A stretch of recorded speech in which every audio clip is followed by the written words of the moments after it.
আমি অনেক দিন ধরে অনেক জায়গায় অনেকবার এই কথাটা বলে এসেছি যে আগামী দিনে পশ্চিমবঙ্গের অবস্থা খুবই ভয়াবহ হয়ে উঠবে। কি বলবো, বাঙালি হয়ে মাথা উঁচু করে দাঁড়াবার ক্ষমতা হারিয়ে ফেলছি।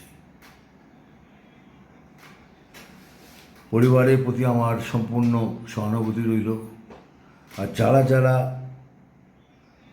এই ঘটনার সাথে যুক্ত তাড়াতাড়ি তাদের সবাইকে গ্রেপ্তার করে শাস্তি দেওয়া হোক, এটাই আমার কাছে সব থেকে বড় কাম্য।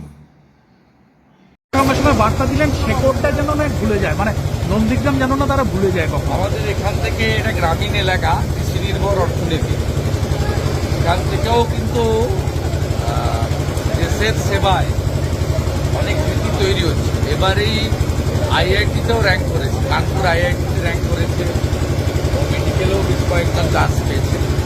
তাদের বলেছি যে বড় জায়গায় তো যাবে, তো এর আগেও অনেকে বড় জায়গায় গেছেন নন্দীগ্রামে, তারা নন্দীগ্রামের মাটির সঙ্গে সম্পর্ক রেখেছে। এটা আমি বলেছি সন্দীপ ঘোষকে ম্যারাথন জিজ্ঞাসাবাদ, তার নির্যাতিতা যিনি মারা গেছেন জিজ্ঞাসাবাদ নয়, অবিলম্বে গ্রেপ্তার। সুখেন্দু শেখর রায় আজকে যে টুইট করেছেন, এটা তো আমরা বেশ কয়েকদিন ধরে বলছি।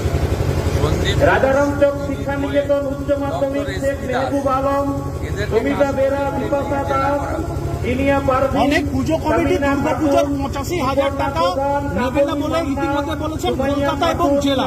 কি বলছেন? তাদের সঠিক সিদ্ধান্ত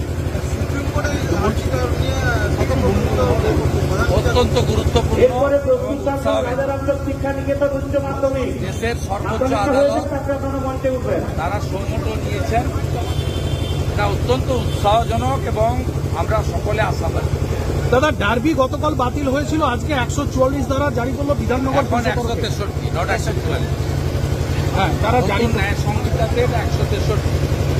এটা অত্যন্ত লজ্জাজনক যে এই রাজ্যের সরকার, তারা আইন শৃঙ্খলা রক্ষা করতে তো পারছেই না, অন্যদিকে একটা খেলা যেখানে কোনো রাজনীতির সম্পর্ক নেই সেটা আয়োজন করতে ব্যর্থ। মমতা বন্দ্যোপাধ্যায় পুলিশ মন্ত্রী হিসেবে আমরা পদত্যাগ চাই, আর তার পুলিশের লোকেরা 163 না করে কেন্দ্রীয় সরকারকে তো হাত পা ধরতে পারতেন যে প্যারামিলিটারিদের ডার্বিটা হোক। পশ্চিমবাংলার মানুষ খেলা পাগল, বিশেষ করে ফুটবল। তাদের সেন্টিমেন্টে, তাদের উৎসাহে আঘাত দেওয়া হয়েছে। আবার প্রতিবাদ যারা করতে গেছেন, আমি দেখছিলাম ইস্ট বেঙ্গল দাদা, প্রতিবাদ করলেই কি ক্ষোভ? সেখানে শাসক দলের সাংসদ বা চিকিৎসক কাউকেই ছাড় দেওয়া হচ্ছে না। সুখেন্দু শেখর রায়কে যেরকম ভাবে ডাকা হয়েছে, ভুক্তভোগী 50-এর কাছাকাছি মামলা করেছে। সৌমাভ পাত্র, রঞ্জিত পাত্র, অভিজিৎ গিরি, মহামান্য উচ্চতর আদালত দীপান্বিতা গিরি, এটাই সরকারের একমাত্র অস্ত্র। নিকেতন মাধ্যমিক। এই সরকারের সঙ্গে মানুষ নেই, পুলিশ দিয়ে করছে। দাদা, যুব ভারতী জুড়ে আজকে তুলকালাম কাণ্ড চলছে, পুলিশ অ্যারেস্ট করছে, লাঠি চার্জ করছে মোহনবাগান ইস্ট বেঙ্গল সমর্থকদের ওপরে।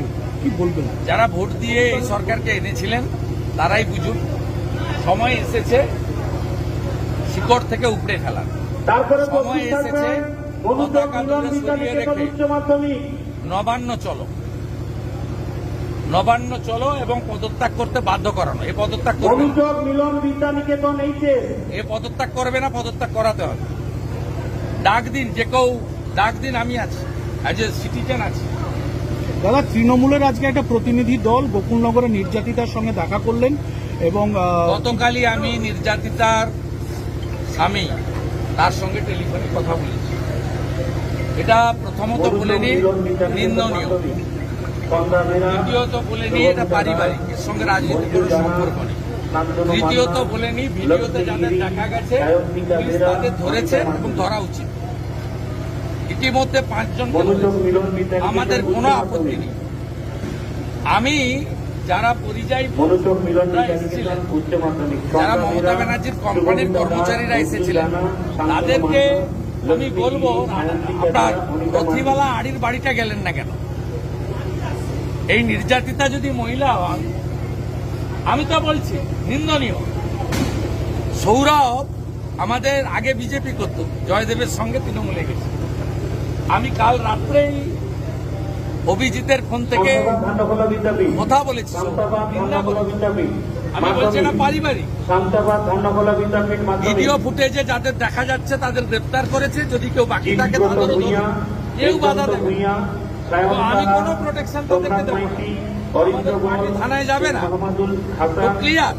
কিন্তু আমি এই পরিযায়ী কর্মচারীদের বলবো যে 60 বছরে রথিবালা আড়ি শিডিউল কাস্ট মা, তাকে যখন ভোটের দুদিন আগে মাথা থেতলে খুন করা হয় মনসা বাজারে, ওই বাড়িটাও ঘুরে আসতে পারতেন তো, তাহলে তো বুঝতাম যে আপনারা মানব ধর্ম করতে এসছেন, রাজনীতি করতে আসেন।